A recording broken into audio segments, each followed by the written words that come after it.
Hello दोस्तों, स्वागत है आपका हमारे online platform VK edu change the way of learning पर।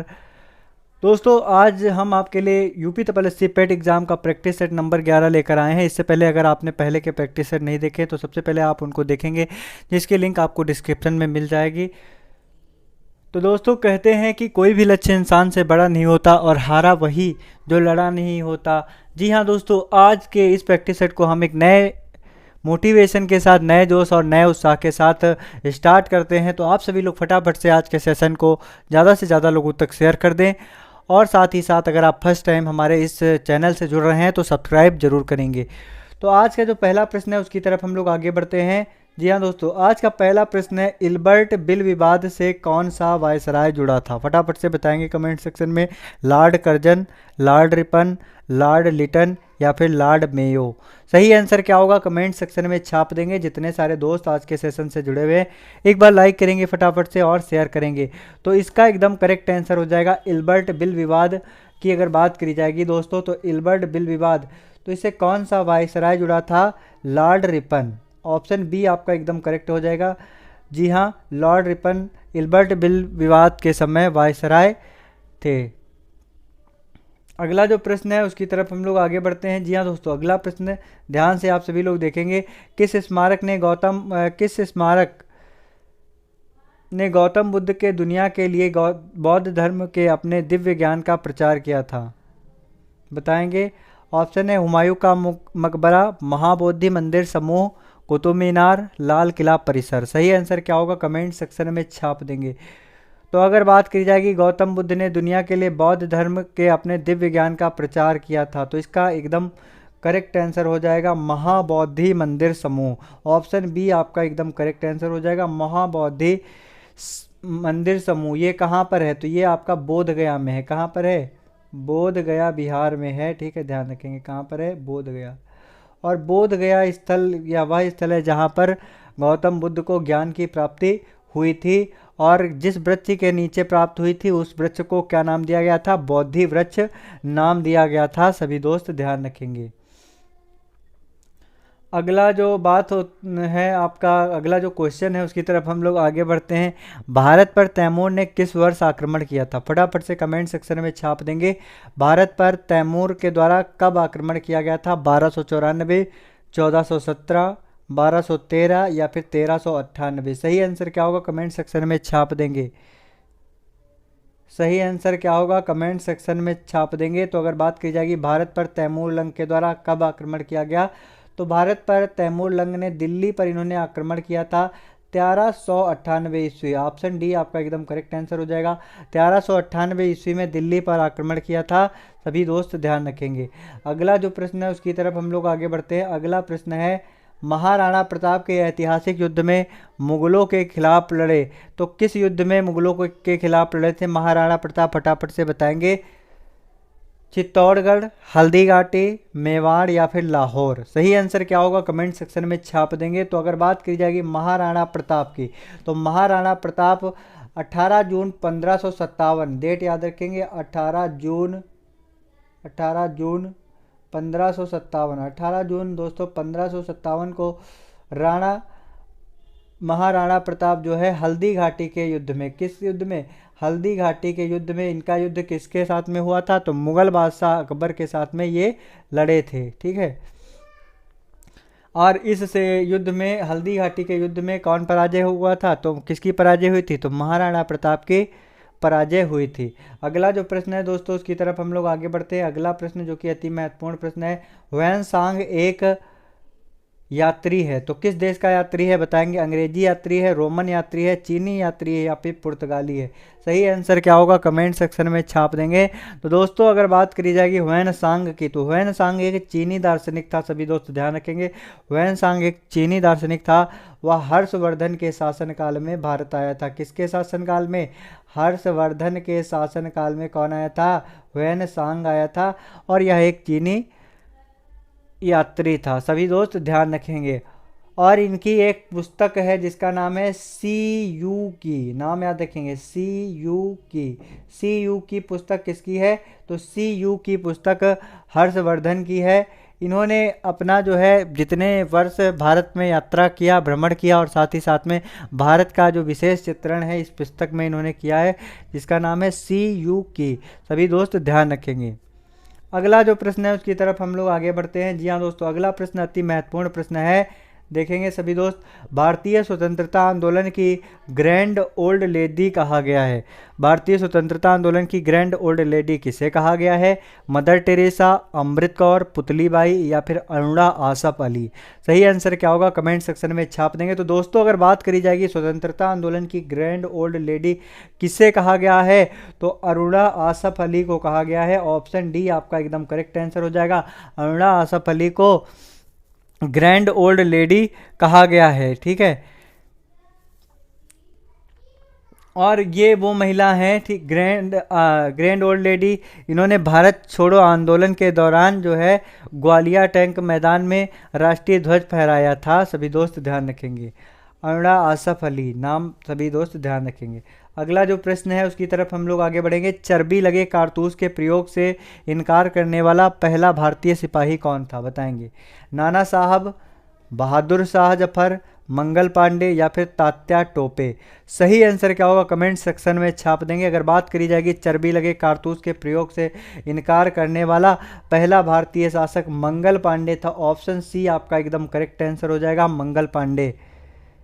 मंगल पांडे ने जो है चर्बी लगे कारतूस के प्रयोग करने के लिए इन्होंने सबसे पहले मना करने वाला पहला भारतीय सिपाही था, क्योंकि चर्बी लगे कारतूस को मुंह से काटना पड़ता था, तो इसलिए इन्होंने मना किया, और जिसके चलते इन्हें 8 अप्रैल 1857 को फांसी दे दी गई। कब फांसी दी गई ध्यान रखेंगे, 8 अप्रैल 1857 को इन्हें फांसी दे दी गई है। सभी दोस्त ध्यान रखेंगे। अगला प्रश्न क्या है उसकी तरफ हम लोग आगे बढ़ते हैं। जी हाँ दोस्तों, अगला प्रश्न है, यदि हम स्वयं या किसी और को किसान से उसके श्रम का समस्त फल ले जाने देते हैं तो हमारे बारे में स्वशासन की लगभग कोई भावना नहीं होती है। हमारा मोक्ष केवल कृषक के माध्यम से आ सकता है। यह कथन किसके द्वारा कहा गया है? फटाफट से आंसर देंगे। भगत सिंह, चंद्रशेखर आज़ाद, MK गांधी या फिर इनमें से कोई नहीं। तो ये जो कथन है ये महात्मा गांधी के द्वारा कहा गया, MK गांधी। ऑप्शन सी आपका एकदम करेक्ट आंसर है, क्योंकि महात्मा गांधी ने क्या कहा था कि यदि हम स्वयं या किसी और किसानों से उनके श्रम का समस्त फल ले जाने देते हैं तो हमारे बारे में स्वशासन की लगभग कोई भावना नहीं है, ठीक है। तो अगर बात की जाएगी महात्मा गांधी की दोस्तों, तो महात्मा गांधी का पहला आंदोलन कौन था बताएंगे। तो महात्मा गांधी का पहला आंदोलन 1917 में कौन सा आंदोलन था, फटाफट से छाप देंगे। 1917 में इन्होंने किसानों के समर्थन में आंदोलन किया था। 1917 में इन्होंने किसानों के समर्थन में एक आंदोलन किया था, एक सत्याग्रह किया था, जिसका नाम क्या था सभी दोस्त ध्यान रखेंगे, चंपारण सत्याग्रह। कौन सा सत्याग्रह? चंपारण सत्याग्रह, चंपारण सत्याग्रह। अगला जो प्रश्न है उसकी तरफ हम लोग आगे बढ़ते हैं। जी हाँ दोस्तों, वंदे मातरम गीत पहली बार किस पुस्तक में प्रकाशित हुआ? फटाफट से कमेंट सेक्शन में छाप देंगे। ऑप्शन है सीताराम, आनंद मठ, गीतांजलि या फिर द हिंदू। सही आंसर क्या होगा कमेंट सेक्शन में छाप देंगे। तो अगर वंदे मातरम की बात करी जाएगी दोस्तों, तो वंदे मातरम गीत को बंकिम चंद्र चटर्जी के द्वारा रचा गया है। ठीक, किसके द्वारा लिखा गया? बंकिम चंद्र चटर्जी के द्वारा लिखा गया है। और इसे किस उपन्यास में सबसे पहले प्रकाशित किया गया? आनंद मठ। ऑप्शन बी आपका एकदम करेक्ट आंसर हो जाएगा। और आनंद मठ किसकी रचना है? तो अरविंद आनंद मठ ये भी आपका बंकिम चंद्र चटर्जी के द्वारा रचित एक उपन्यास है। और अगर बात करी जाएगी राष्ट्रगीत की, ठीक है, तो इसे राष्ट्रगीत के नाम से जाना जाता है। वंदे मातरम को राष्ट्रगीत के नाम से जाना जाता है। और अगर बात की जाएगी इसकी गायन की अवधि कितनी है, तो 1 मिनट 5 सेकंड। वंदे मातरम को कितनी देर में गाना पड़ता है?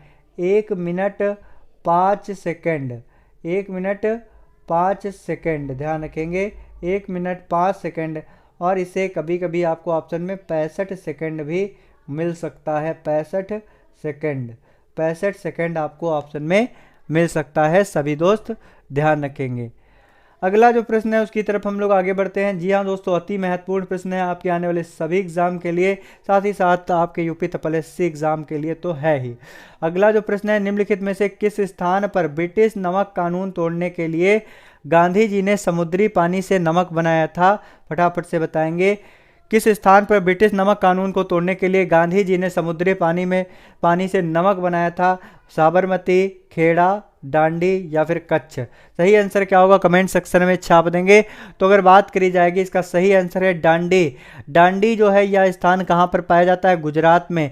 तो गुजरात में ब्रिटिश शासन के खिलाफ जो है महात्मा गांधी ने नमक कानून के लिए आंदोलन चलाया था और इसे नमक सत्याग्रह के नाम से अथवा सविनय अवज्ञा आंदोलन के नाम से जाना गया। किस नाम से जाना गया?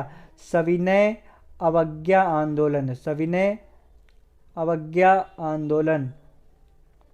सविनय अवज्ञा आंदोलन। इस आंदोलन में क्या हुआ था दोस्तों? सभी लोग ध्यान रखेंगे। सविनय अवज्ञा आंदोलन में क्या हुआ था? तो सविनय अवज्ञा आंदोलन की बात की जाएगी दोस्तों, तो इसमें आप महात्मा गांधी जी के द्वारा नमक कानून के खिलाफ जो है यह सत्याग्रह चलाया गया था, जिसमें 78 अनुयायी इनके साथ में शामिल थे।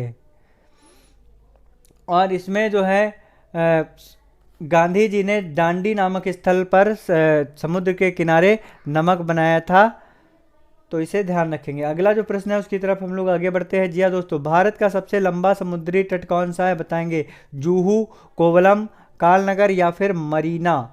सही आंसर क्या होगा कमेंट सेक्शन में छाप देंगे। तो भारत का सबसे लंबा समुद्री तट कौन सा है? मरीना है दोस्तों। कौन सा है? मरीना है। सभी दोस्त ध्यान रखेंगे। इसका एकदम करेक्ट आंसर हो जाएगा ऑप्शन डी, आपका एकदम करेक्ट आंसर है। सभी दोस्त ध्यान रखेंगे, ऑप्शन डी आपका एकदम करेक्ट आंसर। मरीना समुद्री तट भारत का सबसे लंबा व विश्व के सबसे लंबे समुद्री तटों में से एक है। अगर बात की जाएगी इसकी लंबाई कितनी है, तो 6 किलोमीटर दूरी तक यह फैला हुआ समुद्री तट है। सभी दोस्त ध्यान रखेंगे। अगला प्रश्न क्या है उसकी तरफ हम लोग आगे बढ़ते हैं। जी हाँ दोस्तों, अगला प्रश्न है, मानसरोवर झील किस नदी का उद्गम हुआ है? मानसरोवर झील से किस नदी का उद्गम हुआ है? फटाफट से छाप देंगे। यमुना, गंगा, ब्रह्मपुत्र या फिर नर्मदा? तो मानसरोवर झील की अगर बात करी जाएगी दोस्तों, तो इससे ब्रह्मपुत्र नदी का उद्गम हुआ। ऑप्शन सी आपका एकदम करेक्ट आंसर है, ब्रह्मपुत्र नदी का उद्गम हुआ। अगला जो प्रश्न है उसकी तरफ हम लोग आगे बढ़ते हैं। अगला प्रश्न है, पृथ्वी अपने अक्ष का एक पूरा चक्कर करने में कितना समय लेती है? 24 घंटे 30 मिनट 15 सेकंड, 23 घंटे 56 मिनट 4 सेकंड, 24 घंटे या फिर 23 घंटे 52 मिनट 21 सेकंड? सही आंसर क्या होगा कमेंट सेक्शन में छाप देंगे। तो पृथ्वी अपने अक्ष से एक पूरा चक्कर करने में कितना समय लेती है? 23 घंटे 56 मिनट 4 सेकंड। ऑप्शन बी आपका एकदम करेक्ट आंसर हो जाएगा। 23 घंटे 56 मिनट 4 सेकंड का समय लेती है। या इसकी दैनिक गति होने के कारण दिन रात में यह अवधि को कंप्लीट करता है, जिसलिए इसे परिक्रमण गति भी कहते हैं। अगला जो प्रश्न है उसकी तरफ हम लोग आगे बढ़ते हैं। जी हाँ दोस्तों, अति महत्वपूर्ण प्रश्न है, सभी दोस्त ध्यान रखेंगे। भारत किस गोलार्ध में स्थित है? फटाफट से बताएंगे। अति महत्वपूर्ण प्रश्न है, भारत किस गोलार्ध में स्थित है? पश्चिमी और पूर्वी, उत्तरी और पूर्वी, पूर्वी और पश्चिमी या पश्चिमी और दक्षिणी? सही आंसर क्या होगा कमेंट सेक्शन में छाप देंगे। तो भारत जो है उत्तरी और पूर्वी गोलार्ध में स्थित है। ऑप्शन बी आपका एकदम करेक्ट आंसर हो जाएगा। जी हाँ दोस्तों, ऑप्शन बी आपका एकदम करेक्ट आंसर हो जाएगा, उत्तरी और पूर्वी गोलार्ध। ऑप्शन बी आपका एकदम करेक्ट आंसर है। सभी दोस्त ध्यान रखेंगे। अगला जो प्रश्न है उसकी तरफ हम लोग आगे बढ़ते हैं। अगला प्रश्न है, सभी दोस्त ध्यान रखेंगे, वह शब्द चुने जो अन्य शब्दों से कम मिलता है। अन्य शब्दों से कम मिलता है। हिंद महासागर, प्रशांत महासागर, आर्कटिक महासागर या फिर लाल सागर? सही आंसर क्या होगा कमेंट सेक्शन में छाप देंगे। तो अगर बात करी जाएगी, इसमें देखने से ही लगता है कि लाल सागर इन तीन से भिन्न है, क्योंकि हिंद महासागर, प्रशांत महासागर और आर्कटिक महासागर ये सारे क्या है? महासागर। लेकिन लाल सागर क्या है? सिर्फ आपका सागर है, सिर्फ आपका सागर है। सभी दोस्त ध्यान रखेंगे। और अगर बात करी जाएगी लाल सागर, तो लाल सागर किसके मध्य में स्थित है? यह भी आपके लिए जानना बहुत ही जरूरी है। तो यह अफ्रीका, ध्यान रखेंगे, अफ्रीका और एशिया महाद्वीप के मध्य में है। अफ्रीका और एशिया के मध्य में है। अफ्रीका और एशिया महाद्वीप के यह मध्य में स्थित सागर है। सभी दोस्त ध्यान रखेंगे। अगला प्रश्न क्या है उसकी तरफ हम लोग आगे बढ़ते हैं। वास्तविक जीडीपी और नाम मात्र जीडीपी के बीच में क्या अंतर है? फटाफट से छाप देंगे। वास्तविक जीडीपी और नाम मात्र जीडीपी के बीच में क्या अंतर है? आधार से चालू वर्ष तक कीमती स्तर में परिवर्तन, चालू वर्ष से आधार वर्ष तक मूल स्तर में परिवर्तन, गणना में कुछ क्षेत्रों को छोड़कर, या फिर ऑप्शन डी है नाम मात्र जीडीपी हमेशा वास्तविक जीडीपी से छोटी होती है। सही आंसर क्या होगा? कमेंट सेक्शन में छाप देंगे। जीडीपी का फुल फॉर्म क्या होता है? Gross domestic product. क्या होता है दोस्तों? ध्यान रखेंगे, ग्रॉस डोमेस्टिक प्रोडक्ट, सकल घरेलू उत्पाद के नाम से हम लोग जानते हैं। और जीडीपी की अगर बात करी जाएगी, जीडीपी में आपका वास्तविक जीडीपी और नाम मात्र जीडीपी में क्या अंतर होता है? तो इसमें क्या अंतर होता है? आधार वर्ष से चालू वर्ष तक कीमती स्तर में क्या होता है? परिवर्तन होता है। तो यही ऑप्शन है आपका एकदम करेक्ट आंसर हो जाएगा। अगला प्रश्न क्या है दोस्तों, उसकी तरफ हम लोग आगे बढ़ते हैं। अगला प्रश्न क्या है? सभी लोग ध्यान देंगे। अगला प्रश्न क्या है? सभी दोस्त ध्यान देंगे। अगला प्रश्न है सरकार कर क्यों लागू करती है? फटाफट से छाप देंगे कमेंट सेक्शन में। सरकार कर क्यों लागू करती है? अमीरों में धन संचय की जांच के लिए, राज्य की कार्यप्रणाली चलाने के लिए, कमजोर वर्गों का उत्थान करने के लिए, या उपरोक्त में से कोई नहीं? तो सही आंसर क्या होगा? कमेंट सेक्शन में छाप देंगे। तो इसका एकदम करेक्ट आंसर दोस्तों क्या होगा? आप सभी को कमेंट सेक्शन में बताना। अगर आप अभी तक आपने वीडियो को लाइक नहीं किया तथा शेयर नहीं किया तो फटाफट से आप सभी लोग लाइक करेंगे और साथ ही साथ में शेयर करेंगे। तो इसका एकदम करेक्ट आंसर हो जाएगा सरकार कर क्यों लागू करती है? तो राज्य की कार्यप्रणाली को सही ढंग से चलाने के लिए, देखेंगे ध्यान से, राज्य की कार्यप्रणाली को सही ढंग से चलाने के लिए सरकार कर लागू करती है। सभी दोस्त ध्यान रखेंगे। और अगर बात की जाएगी सरकार की आय का सबसे बड़ा स्रोत क्या होता है दोस्तों? तो सरकार की आय का सबसे बड़ा स्रोत जो है टैक्स यानी कि कर ही होता है। ठीक है, तो इसे ध्यान रखेंगे। अगला प्रश्न क्या है उसकी तरफ हम लोग आगे बढ़ते हैं। अगला प्रश्न है ओपन मार्केट ऑपरेशन क्या है? बताएंगे कमेंट सेक्शन में। ओपन मार्केट ऑपरेशन क्या है? सेबी पंजीकृत दलालों की गतिविधियां, आरबीआई द्वारा मुद्रा की बिक्री, सरकार द्वारा सर्वोत्तम प्रतिभूतियों की बिक्री, एफआईआर द्वारा शेयरों की बिक्री। सही आंसर क्या होगा? कमेंट सेक्शन में छाप देंगे। तो अगर बात करी जाएगी ओपन मार्केट ऑपरेशन क्या है, तो ओपन मार्केट ऑपरेशन की बात करी जाएगी तो ये सरकार द्वारा सर्वोत्तम प्रतिभूतियों की बिक्री है। ध्यान देंगे, सरकार द्वारा सर्वोत्तम प्रतिभूतियों की बिक्री को ही ओपन मार्केट कहा जाता है। एक बार फिर से ध्यान से सुनेंगे दोस्तों, आप सभी लोग बिल्कुल मेहनत से तैयारी करने वाले हैं, बहुत ही कम समय बचा है आपके एग्ज़ाम को, तो इसलिए आप लोग एक अपना अच्छा दिनचर्या अपनी बनाएंगे, एक अच्छा टाइम टेबल बनाएंगे। उसके आधार पर आप लोग अपने स्ट्रेंथ और वीकनेस के अकॉर्डिंग अपना एक क्या कहते हैं सिलेबस के देखते हुए, सिलेबस को देखते हुए आप लोग अच्छे तरीके से क्या करेंगे, एक अपना टाइम टेबल बनाएंगे, मेंटेन करेंगे, फिर उसके अकॉर्डिंग आप लोग स्टडी करेंगे, जिससे आप लोग ज़्यादा से ज़्यादा अच्छे तरीके से अपने एग्ज़ाम का पैटर्न जो है, सिलेबस जो है, उसे अच्छी तरीके से कवर अप कर सके और एग्ज़ाम में अच्छा जो है स्कोर कर सके। तो दोस्तों अगर बात करी जाएगी सरकार की सर्वोत्तम प्रतिभूतियों की बिक्री को ही क्या कहते हैं? ओपन मार्केट कहते हैं दोस्तों। क्या कहते हैं? ओपन मार्केट कहते हैं। सभी दोस्त ध्यान रखेंगे। अगला जो प्रश्न है उसकी तरफ हम लोग आगे बढ़ते हैं। अति महत्वपूर्ण प्रश्न है दोस्त कि ग्रामीण अर्थव्यवस्था की पुनर्संरचना का मुख्य चरण क्या है? बताएंगे। ग्रामीण अर्थव्यवस्था की पुनर्संरचना का मुख्य चरण क्या है? मजदूरों को समान अवसर मिले, किसानों का कल्याण, भूमिहीन निर्धन व्यक्ति को सम्मान मिले, या फिर उपरोक्त सभी। सही आंसर क्या होगा? कमेंट सेक्शन में छाप देंगे। तो अगर बात की जाएगी ग्रामीण अवस्था की पुनर्संरचना का मुख्य कारण क्या है, तो मुख्य कारण उपरोक्त सभी है। ऑप्शन डी आपका एकदम करेक्ट आंसर हो जाएगा। इसमें मजदूरों को समान अवसर मिलना चाहिए, किसानों का कल्याण एवं भूमिहीन निर्धन व्यक्तियों को सम्मान मिलना चाहिए। तो ये जो है आपके किसमें शामिल किए गए हैं? तो अर्थव्यवस्था के पुनर्संरचना के मुख्य चरण के रूप में इसे शामिल किया गया है। सभी दोस्त ध्यान रखेंगे। अगला जो प्रश्न है उसकी तरफ हम लोग आगे बढ़ते हैं, जो कि अति महत्वपूर्ण प्रश्न है। MSY का विस्तृत रूप क्या होगा? कमेंट सेक्शन में छाप देंगे। मैसूर स्टील यार्ड, या फिर महिला समृद्धि योजना, या फिर महिला सेवा योजना, या फिर ये सभी। सही आंसर क्या होगा? कमेंट सेक्शन में छाप देंगे। तो अगर बात करी जाएगी MSY का विस्तृत रूप क्या होगा? तो MSY का विस्तृत रूप है महिला समृद्धि योजना। ऑप्शन बी आपका एकदम करेक्ट आंसर हो जाएगा। MSY का मतलब होता है महिला समृद्धि योजना। और यह योजना जो है कब से स्टार्ट करी गई है, कब से संचालित की गई है, तो ध्यान रखेंगे 2 अक्टूबर सन 1993 से यह योजना स्टार्ट करी गई है। महिला समृद्धि योजना का संचालन किया गया। अगर बात करी जाएगी इसके अंतर्गत क्या होगा दोस्तों, तो इसके अंतर्गत 18 साल से अधिक जो 18 वर्ष से अधिक उम्र की जो महिलाएं हैं उनको बचत की प्रवृत्ति के लिए, पैसे को बचाने की प्रवृत्ति के लिए प्रोत्साहित किया जाएगा।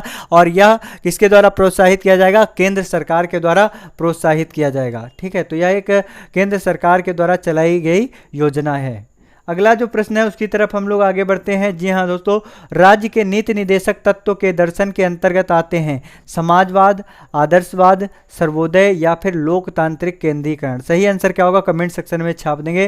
तो अगर बात करी जाएगी राज्य के नीति निदेशक तत्व के दर्शन के अंतर्गत आते हैं, कौन आते हैं कमेंट सेक्शन में छाप देंगे की तरफ कि राज्य के नीति निदेशक तत्व के दर्शन के अंतर्गत आते हैं, किसके अंतर्गत आते हैं बताना आपको, समाजवाद, आदर्शवाद, सर्वोदय या फिर लोकतांत्रिक केंद्रीकरण।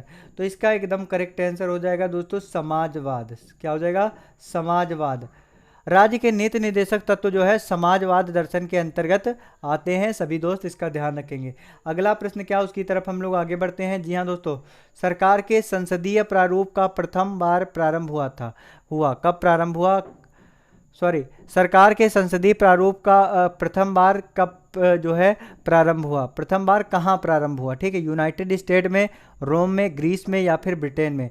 तो अगर बात करी जाएगी दोस्तों सरकार का संसदीय प्रारूप सर्वप्रथम किस राज्य में स्टार्ट हुआ? तो संसदीय तो मैंने आपको बताया था संसदों की जननी किसे कहा जाता है? ब्रिटेन को कहा जाता है। तो ब्रिटेन में प्रारंभ हुआ। तो सरकार का संसदीय प्रारूप सर्वप्रथम ब्रिटेन में प्रारंभ हुआ। सभी लोग ध्यान रखेंगे। तो अगर बात करी जाएगी संसद, तो संसद के हमने आपको बताया था संसद के कितने अंग होते हैं? तो संसद के 3 अंग होते हैं, आपको सभी को पता होगा। लोकसभा, राज्यसभा और आपका प्रेसिडेंट। क्या होते हैं? 3 अंग होते हैं आपके संसद के। अगर बात करी जाएगी संसद के कितने भाग होते हैं, तो संसद के 2 भाग होते हैं, 2 सदन होते हैं। कौन कौन से? संसद के 2 सदन होते हैं। सदन में आपको केवल 2 होते हैं। एक तो आपका होता है लोकसभा और दूसरा होता है राज्यसभा। ठीक है, तो इसके बारे में हम आपको डिटेल से नेक्स्ट वीडियो में बहुत अच्छे से हम इसके बारे में डिस्कस करने वाले हैं। तो हमारा अगला क्वेश्चन क्या है उसकी तरफ हम लोग आगे बढ़ते हैं। अगला प्रश्न है भारतीय संविधान सभा के स्थायी अध्यक्ष कौन थे? छाप देंगे कमेंट सेक्शन में।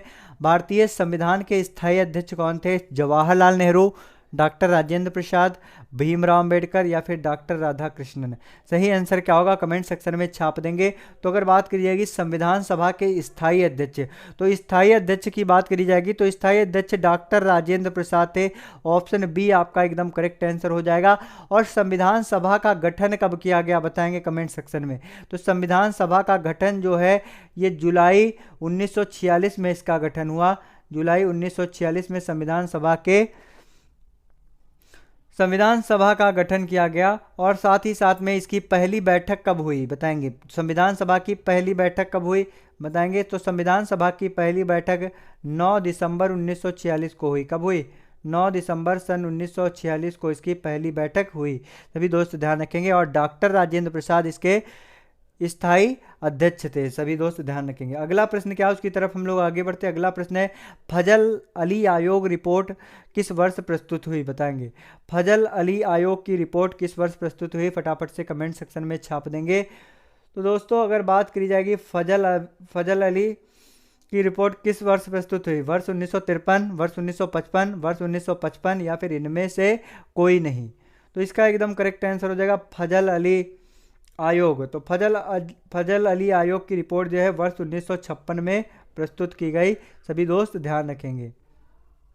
और फजल अली आयोग के अनुसार जो है भाषा व संस्कृति के आधार पर 14 राज्य और 6 केंद्र शासित प्रदेश का प्रावधान किया गया था। एक बार फिर से पुनः सुनेंगे कि किस आयोग के द्वारा भाषा व संस्कृति के आधार पर 14 राज्य व 6 केंद्र शासित प्रदेशों का प्रावधान किया गया। तो इसका एकदम करेक्ट आंसर क्या होने वाला आपका, फजल अली कमीशन, और जो कि आपका कब पेश किया गया, 1956 में दोस्तों पेश किया गया। सभी दोस्त ध्यान रखेंगे।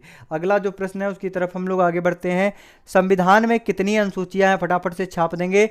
395, 12, 19 या फिर 10। सही आंसर क्या होगा, कमेंट सेक्शन में छाप देंगे। तो संविधान सभा के मूल की अगर बात करी जाएगी, जिस समय संविधान का निर्माण हुआ था उस समय इसमें केवल 8 अनुसूचियां थी, परंतु वर्तमान समय में कितनी हैं, 12 हैं दोस्तों अनुसूचियां। सभी दोस्त ध्यान रखेंगे, 12 अनुसूचियां हैं वर्तमान समय में, 12 अनुसूचियां हैं। अगर बात करी जाएगी मूल संविधान में कितनी अनुसूचियां थी, तो मूल संविधान में 8 अनुसूचियां थी। सभी दोस्त ध्यान रखेंगे। अगला प्रश्न क्या है उसकी तरफ हम लोग आगे बढ़ते हैं। जी हाँ दोस्तों, अगला प्रश्न है, निम्नलिखित में से कौन सा इसमें खाद्य पदार्थ अपघटन करके उसे अवशोषित करने वाले जीवों का उदाहरण नहीं है।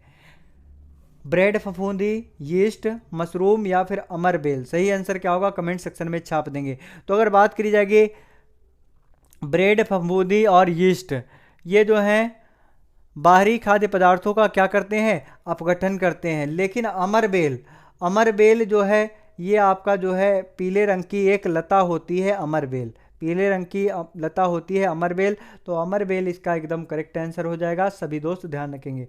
अगला प्रश्न क्या है उसकी तरफ हम लोग आगे बढ़ते हैं। आमाशय में प्रोटीन की पेप्टाइड्स में रूपांतरित करने वाला एंजाइम है। कौन सा एंजाइम है जो आमाशय में प्रोटीन को पेप्टाइड में रूपांतरित करता है? डायस्टर, माल्टेज, यूरिएज या फिर पेप्सिन। सही आंसर क्या होगा, कमेंट सेक्शन में छाप देंगे। तो अगर बात करी जाएगी पाचन की प्रक्रिया के दौरान पेप्सिन नामक एंजाइम जो है आमाशय में प्रोटीन को काहे में रूपांतरित कर देता है, प्रोटीन को पेप्टाइड्स में रूपांतरित कर देता है। एंजाइम का नाम है पेप्सिन एंजाइम। सभी दोस्त ध्यान रखेंगे। अगला जो प्रश्न है उसकी तरफ हम लोग आगे बढ़ते हैं। अगला प्रश्न अति महत्वपूर्ण प्रश्न कि बेकिंग सोडा है, बेकिंग सोडा क्या है? Sodium hydrogen carbonate, sodium carbonate या फिर सोडियम टार्ट्रेट या फिर इनमें से कोई नहीं। सही आंसर क्या होगा, कमेंट सेक्शन में छाप देंगे। दोस्तों अगर बात करी जाएगी बेकिंग सोडा की, तो बेकिंग सोडा का रासायनिक नाम होता है सोडियम हाइड्रोजन कार्बोनेट। दोस्तों ध्यान रखेंगे, बेकिंग सोडा का नाम क्या होता है, सोडियम हाइड्रोजन कार्बोनेट। इसका सूत्र क्या होता है, NaHCO3 किसका सूत्र होता है, सोडियम हाइड्रोजन कार्बोनेट NaHCO3 इसका सूत्र होता है। सभी दोस्त ध्यान रखेंगे, सोडियम हाइड्रोजन कार्बोनेट या फिर इसे सोडियम बाई कार्बोनेट के नाम से भी जाना जाता है, और इसे खाने का सोडा भी कहते हैं। तो खाने में किस सोडे का यूज होता है, तो बेकिंग सोडे का इस्तेमाल खाने के रूप में किया जाता है। सूत्र एक बार पुनः कहेंगे, NaHCO3 इसका रासायनिक सूत्र है। अगला जो प्रश्न है उसकी तरफ हम लोग आगे बढ़ते हैं। जी हाँ दोस्तों, अगला प्रश्न है, विद्युत धारा की एसआई इकाई क्या है, बताएंगे। विद्युत धारा की एसआई इकाई क्या है, कमेंट सेक्शन में छाप देंगे। वाट, वोल्ट, कैंडेला या फिर एम्पियर। सही आंसर क्या होगा, सभी दोस्त बताएंगे। तो विद्युत धारा की एसआई इकाई क्या है, विद्युत धारा की एसआई इकाई है एम्पियर। ऑप्शन डी आपका एकदम करेक्ट आंसर हो जाएगा। ऑप्शन डी आपका एकदम करेक्ट आंसर है, और यह एक अदिश राशि है। सभी दोस्त ध्यान रखें, यह एक अदिश राशि है। सभी दोस्त ध्यान रखेंगे। अगला जो प्रश्न है, अगर बात करी जाएगी दोस्तों, इसमें और भी ऑप्शन दिए हुए हैं तो इनके बारे में हम आपसे डिस्कस करते हैं कि अगर बात करी जाएगी कैंडेला जो है, कैंडेला किसकी एसआई इकाई है, तो कैंडेला जो है वोल्ट की एसआई इकाई है। दीप्ति की तीव्रता को मापा जाता है। क्या होता है कैंडेला से, दीप्ति तीव्रता किससे मापी जाती है, कैंडेला से। वोल्ट की बात करी जाएगी दोस्तों, तो वोल्ट किसका है बताएंगे कमेंट सेक्शन में। तो वोल्ट जो है विद्युत विभव का एसआई मात्रक है, वोल्ट। विद्युत विभव का एसआई मात्रक क्या है, वोल्ट। अगर बात की जाएगी वाट की, तो शक्ति का एसआई मात्रक क्या है, वाट है। सभी दोस्त ध्यान रखेंगे। अगला प्रश्न क्या है उसकी तरफ हम लोग आगे बढ़ते हैं। दोस्तों अगला प्रश्न है, निम्नलिखित में से षटकोणीय क्रिस्टल प्रणाली का उदाहरण है। तो षटकोणीय क्रिस्टल प्रणाली का उदाहरण क्या है, NaCl, TiO2, CaCO3, ZnO। तो इसका एकदम करेक्ट आंसर हो जाएगा ZnO। दोस्तों ZnO इसका एकदम करेक्ट आंसर है। ZnO आपका जो है, ये जो ZnO की अगर दोस्तों बात करी जाएगी, तो ये एक षटकोणीय क्रिस्टल प्रणाली का उदाहरण है। अगला जो प्रश्न है उसकी तरफ हम लोग आगे बढ़ते हैं दोस्तों, जो कि अति महत्वपूर्ण है। आपके करंट अफेयर से रिलेटेड 10 क्वेश्चन है इसमें, तो सभी लोग ध्यान से देखेंगे। प्रश्न है, दिसंबर 2021 में आयोजित विजय हजारे ट्रॉफी 2021 का खिताब किसने जीता है? हिमाचल प्रदेश, तमिलनाडु, महाराष्ट्र या फिर उत्तर प्रदेश? सही आंसर क्या होगा कमेंट सेक्शन में छाप देंगे। तो अगर बात करी जाएगी दिसंबर 2021 में आयोजित विजय हजारे ट्रॉफी 2021 का खिताब जो है ये किसके द्वारा जीता गया? तो ये हिमाचल प्रदेश के द्वारा जीता गया। ऑप्शन ए आपका एकदम करेक्ट आंसर हो जाएगा, हिमाचल प्रदेश। अगला प्रश्न क्या है उसकी तरफ हम लोग आगे बढ़ते हैं। जी हाँ दोस्तों, अगला प्रश्न है, जनवरी 2021 के में जारी India state of forest report 2021 के अनुसार भारत में कितने प्रतिशत भूभाग पर वनों का विस्तार है? कमेंट सेक्शन में छाप देंगे। 2022 की रिपोर्ट के अनुसार, 2022 में जारी हुई 2021 की फॉरेस्ट रिपोर्ट के अनुसार जो है कितने % भाग पर वनों का विस्तार है? सही आंसर कमेंट सेक्शन में छाप देंगे। तो इसका एकदम करेक्ट आंसर है 24.62%। ऑप्शन बी आपका एकदम करेक्ट आंसर है। जी हाँ दोस्तों, अगला प्रश्न क्या है उसकी तरफ हम लोग आगे बढ़ते हैं। अगला प्रश्न है, केंद्रीय गृह मंत्रालय द्वारा वर्ष 2022 के लिए कितने व्यक्तियों को पद्म भूषण सम्मान से सम्मानित किया गया? बताएंगे 12, 17, 29 या फिर 42? सही आंसर क्या होगा कमेंट सेक्शन में छाप देंगे, जितने सारे दोस्त आज के सेशन से जुड़े हुए हैं। तो अगर बात करी जाएगी केंद्रीय गृह मंत्रालय के द्वारा 2022 में कितने व्यक्तियों को पद्म भूषण सम्मान से सम्मानित किया गया? तो इसका एकदम करेक्ट आंसर हो जाएगा 17। ऑप्शन बी आपका एकदम करेक्ट आंसर हो जाएगा। जी हाँ दोस्तों, 17। अगला जो प्रश्न है उसकी तरफ हम लोग आगे बढ़ते हैं। अगला प्रश्न है, समुद्र तल से 10,044 फीट की ऊंचाई से गुजरने वाली निम्न में से किस टनल को Guinness book of world record में दर्ज किया गया है? तो इसका एकदम करेक्ट आंसर क्या होगा कमेंट सेक्शन में छाप देंगे। अटल टनल, चेनानी नासरी टनल, मनाली टनल या फिर पीर पंजाल रेलवे टनल? तो इसका एकदम करेक्ट आंसर दोस्तों हो जाएगा अटल टनल। अटल सुरंग जो है 10,044, दोस्तों ध्यान रखेंगे 10,044 जो है मीटर गहराई पर स्थित है, मीटर ऊंचाई पर स्थित है।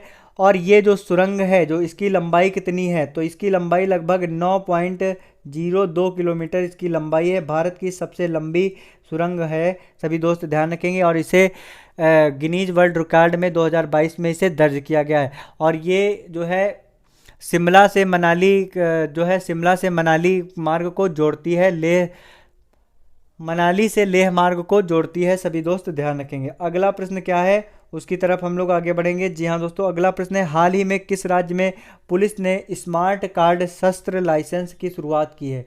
फटाफट से कमेंट सेक्शन में छाप देंगे। हाल ही में किस राज्य सरकार की पुलिस ने स्मार्ट कार्ड शस्त्र लाइसेंस की शुरुआत की है? बिहार, पंजाब, दिल्ली या फिर तमिलनाडु? सही आंसर क्या होगा कमेंट सेक्शन में छाप देंगे। तो इसका एकदम करेक्ट आंसर हो जाएगा स्मार्ट कार्ड शस्त्र लाइसेंस की शुरुआत किसके द्वारा की गई है? दिल्ली के द्वारा की गई है। ऑप्शन सी आपका एकदम करेक्ट आंसर हो जाएगा, सभी दोस्त ध्यान रखेंगे। अगला जो प्रश्न है उसकी तरफ हम आगे बढ़ते हैं। हमारा अगला प्रश्न है, सभी दोस्त ध्यान रखेंगे। अगला प्रश्न क्या है, भारतीय विज्ञान संस्थान ISC बेंगलुरु ने भारत के किस सबसे शक्तिशाली सुपर कंप्यूटर में से कमीशन किया है? परम प्रवेगा, परम ज्योति, आगम किला या फिर परम सूर्या? सही आंसर क्या होगा कमेंट सेक्शन में छाप देंगे। तो इसका एकदम करेक्ट आंसर हो जाएगा परम प्रवेगा। ऑप्शन ए आपका एकदम करेक्ट आंसर है, परम प्रवेगा। अगला जो प्रश्न है उसकी तरफ हम लोग आगे बढ़ते हैं। जी हाँ दोस्तों, आर्थिक सर्वेक्षण 2021-22 के अनुसार वर्ष 2022 में भारत की GDP वृद्धि दर के अनुसार कितने प्रतिशत रखा गया है? 7.2%, 9.2%, 9.9% या फिर 5.2%? सही आंसर क्या होगा कमेंट सेक्शन में छाप देंगे। तो इसका एकदम करेक्ट आंसर है 9.2%, इसका एकदम करेक्ट आंसर है। आर्थिक सर्वेक्षण 2021-22 के अनुसार 2022 की GDP वृद्धि दर के अनुसार कितने प्रतिशत है? 9.2%। अगला जो प्रश्न है उसकी तरफ हम लोग आगे बढ़ते हैं। अगला प्रश्न है, भारत के किस राज्य में देश का पहला जियोलॉजिकल पार्क बनाने की घोषणा की गई है? फटाफट से कमेंट सेक्शन में छाप देंगे, जितने सारे दोस्त आज के सेशन से जुड़े हुए हैं। एक बार लाइक करेंगे और साथ ही साथ में शेयर करेंगे। अगर अभी तक सब्सक्राइब नहीं किया है तो सब्सक्राइब जरूर करेंगे। ऑप्शन है, पहला जियोलॉजिकल पार्क बनाने की घोषणा कहाँ पर की गई? ऑप्शन है बिहार, झारखंड, मध्य प्रदेश या फिर तमिलनाडु? तो इसका एकदम करेक्ट आंसर है दोस्तों मध्य प्रदेश। मध्य प्रदेश में आपका जो है देश का पहला जियोलॉजिकल पार्क बनाने की घोषणा की गई है। अगला जो प्रश्न है उसकी तरफ हम लोग आगे बढ़ते हैं। जी हाँ दोस्तों, हाल ही में किस देश में लस्सा बुखार से पीड़ित 3 व्यक्तियों की मृत्यु हो गई है, बताएंगे। हाल ही में किस देश में लस्सा बुखार से पीड़ित होने के कारण 3 व्यक्तियों की मृत्यु हो गई? ऑप्शन है ब्रिटेन, वेनेजुएला, फ्रांस या फिर चाइना। सही आंसर क्या होगा कमेंट सेक्शन में छाप देंगे। तो इसका एकदम करेक्ट आंसर हो जाएगा ब्रिटेन, यानी कि लंदन में आपके जो है, लंदन में आपका जो है, ध्यान रखेंगे, लंदन में लस्सा बुखार से पीड़ित होने के कारण 3 व्यक्तियों की मृत्यु हो गई। सभी दोस्त ध्यान रखेंगे। अगला प्रश्न क्या है? फरवरी 2022 में किसानों की कृषि क्षेत्र में नवीनतम तकनीकी अपनाने में सहायता करने वाले देश के 12 राज्यों में 150 उत्कृष्टता गांव बनाने के लिए भारत सरकार ने किस देश के साथ में समझौता किया है? फटाफट से इसका आंसर कमेंट सेक्शन में छाप देंगे। एक बार पुनः इस प्रश्न को रिपीट करते हैं कि फरवरी 2022 में किसानों को कृषि क्षेत्र में नवीनतम तकनीकी अपनाने में सहायता करने वाले देश के 12 राज्यों में 150 उत्कृष्टता गांव बनाने के लिए भारत सरकार ने किस देश के साथ समझौता किया? आपके ऑप्शन है जापान, ब्रिटेन, इजराइल या फिर यूएसए। सही आंसर क्या होगा कमेंट सेक्शन में छाप देंगे। तो इसका एकदम करेक्ट आंसर है इजराइल, ऑप्शन सी आपका एकदम करेक्ट आंसर है।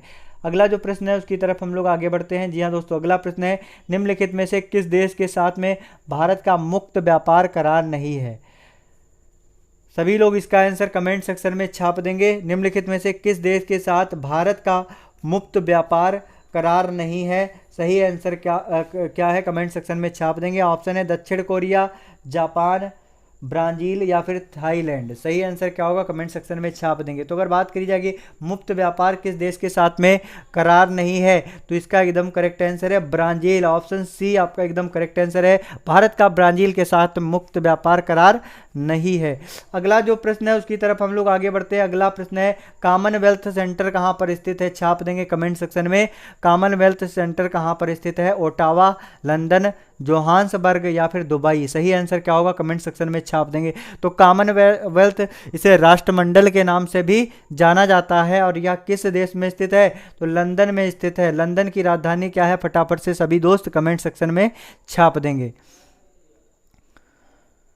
लंदन, ये जो कॉमनवेल्थ है तो यह उन देशों का समूह है जो कभी ना कभी जो है लंदन से जुड़े हुए थे, ऐसे राष्ट्रों को इसमें शामिल किया गया है।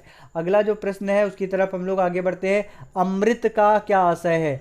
अमृत का क्या आशय है कमेंट सेक्शन में छाप देंगे। AMRUT का क्या आशय है? आपके ऑप्शन क्या है ध्यान से देखेंगे।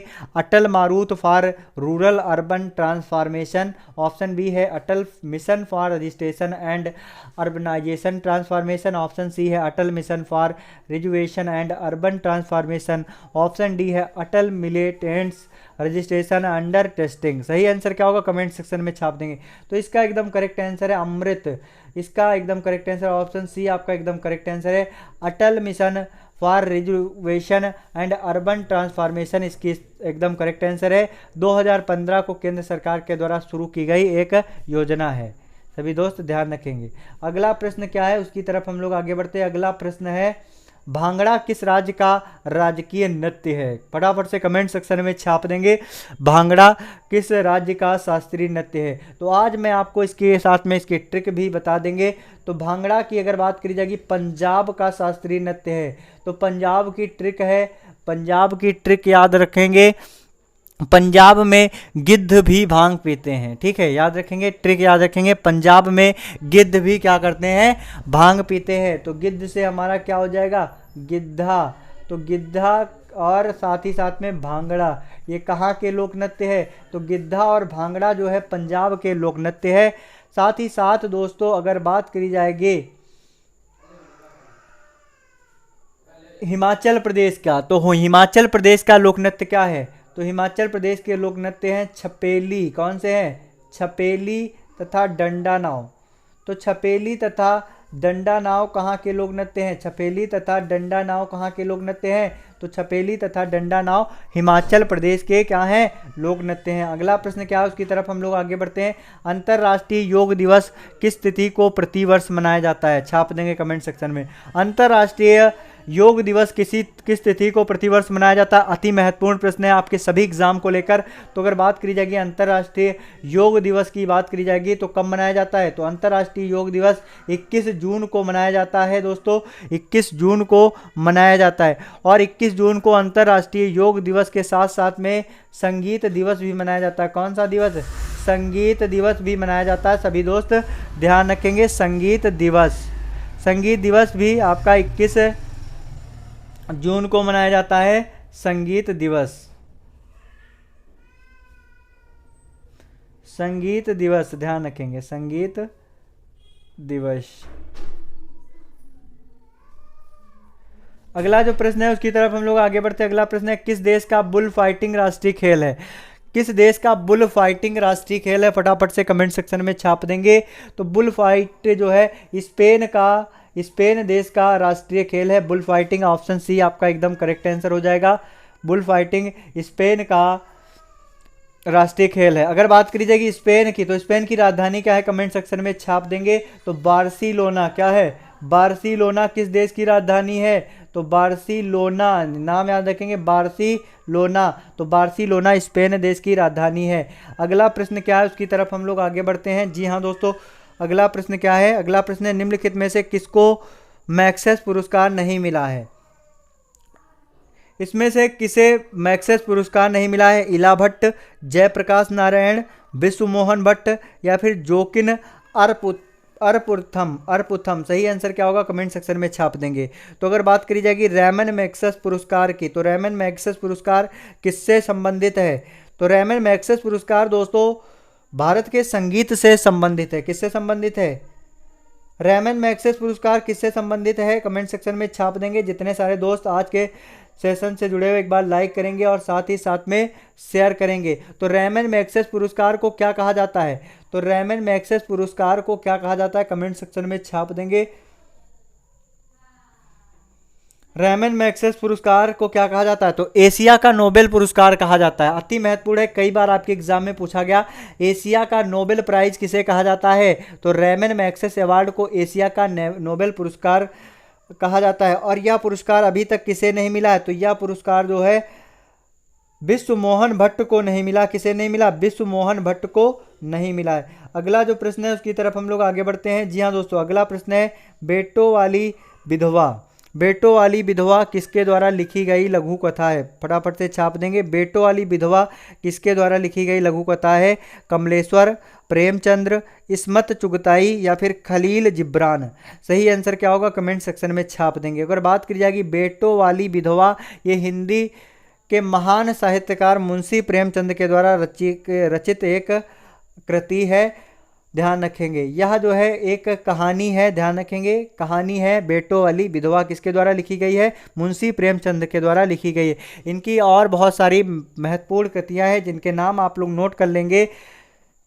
जिनके नाम है जैसे कि आपका हो गया बड़े घर की बेटी, गोदान, नमक का दरोगा, करम भूमि। तो ये जो कृतियां हैं किसकी हैं? ये कृतियां हैं मुंशी प्रेमचंद की। साथ ही साथ एक और अति महत्वपूर्ण है, ध्यान रखेंगे, पूस की रात। तो पूस की रात ये कहानी किसकी है? तो मुंशी प्रेमचंद की है। सभी दोस्त ध्यान रखेंगे।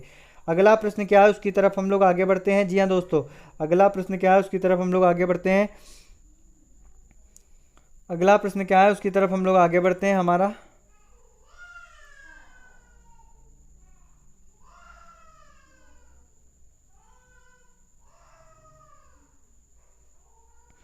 अगला प्रश्न है, पोटाला पैलेस जो कि एक 7 मंजिला भवन है, बताएंगे। पोटाला पैलेस जो कि एक 7 मंजिला भवन है किससे संबंधित है? जोधपुर के महाराणा से, दलाई लामा से या फिर हिमाचल प्रदेश के राजा वीरभद्र से या फिर बाजीराव मस्तान से। सही आंसर क्या होगा? कमेंट सेक्शन में छाप देंगे। तो अगर बात की जाएगी पोटाला पैलेस की दोस्तों, तो पोटाला पैलेस ये दलाई लामा से संबंधित है। किससे संबंधित है? दलाई लामा। और दलाई लामा के आवास को ही पोटाला पैलेस के नाम से जाना गया है। अगला जो प्रश्न है उसकी तरफ हम लोग आगे बढ़ते हैं। अगला प्रश्न है, अर्जुन पुरस्कार विजेता विनेश फोगाट किस खेल से संबंधित है? अति महत्वपूर्ण प्रश्न है दोस्तों। विनेश फोगाट, बताएंगे विनेश फोगाट किस खेल से संबंधित है? कबड्डी, मुक्केबाजी, कुश्ती या फिर हॉकी। सही आंसर क्या होगा? कमेंट सेक्शन में छाप देंगे। तो विनेश फोगाट कुश्ती खेल से संबंधित है। ऑप्शन सी आपका एकदम करेक्ट आंसर हो जाएगा। कुश्ती खेल से संबंधित है विनेश फोगाट। और इन्हें 2016 में कौन सा अवार्ड मिला? अर्जुन पुरस्कार मिला है। सभी दोस्त ध्यान रखेंगे। अगला प्रश्न क्या है? जी हाँ दोस्तों, आज का सेशन हमारा बस यहीं तक था। आप सभी लोग लास्ट तक बने रहे, उसके लिए बहुत बहुत धन्यवाद। और लास्ट में आपसे यही कहना चाहते हैं कि अपनी मंजिल को भुलाकर जिया भी तो क्या जिया, अगर है दम तो उसे पा कर दिखा, लिख दे खून से अपनी कामयाबी की कहानी को और बोल दे उस किस्मत से, अगर है दम तो मिटा कर दिखा। जी हाँ दोस्तों, अब आपके पास में यूपी SSC पेट एग्ज़ाम की तैयारी करने के लिए बहुत ही कम समय बचा है, तो इसलिए एक आप अच्छा अपना शेड्यूलमेंट तैयार करेंगे अपने स्ट्रेंथ वीकनेस को देखते हुए, और एक अच्छा सा पैटर्न और दिनचर्या जो है अपनी तय करेंगे, उसी के अकॉर्डिंग आप लोग काम करेंगे। आपको निश्चित तौर पर बहुत अच्छा स्कोर करेंगे, ऐसी हम आशा करते हैं। बहुत बहुत धन्यवाद। Thank you so much.